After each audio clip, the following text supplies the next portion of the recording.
Kifungu cha 162 cha sheria ya uchaguzi wa rais, wa bunge na madiwani akitoa adhabu yoyote kwa kuto kusaini, kinasema kutakuwa na penalty.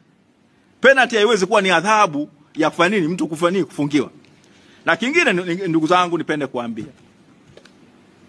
haki ya kuchaguliwa kuwa mgombea inatolewa na katiba, na muongozo wa sheria wa kitu gani kinamnyima mtu kuwa mgombea kimetajwa na katiba ya Jamhuri ya Muungano ya Tanzania.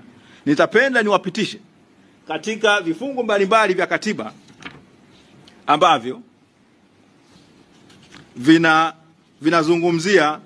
vinazungumzia sifa hizo.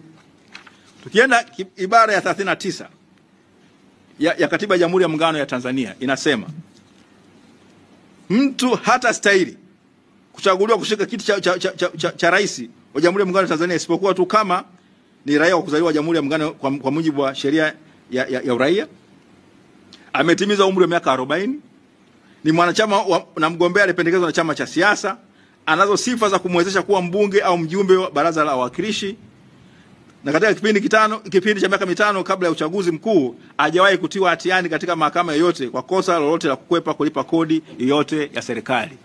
Je, kuna sharti za kusema saini maadili hapa? Alipo. Vivyo hivyo tuende kwa wabunge.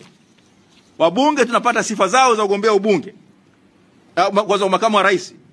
Tuanze ibara 47 ambayo inasema kutakuwa na makamu wa rais ambaye atakuwa ndiye msaidizi mkuu wa rais kuhusu mambo yote ya Jamhuri ya Muungano kwa jumla na hususan atamsaidia rais kufuatilia utekelezaji wa siku wa mambo ya muungano.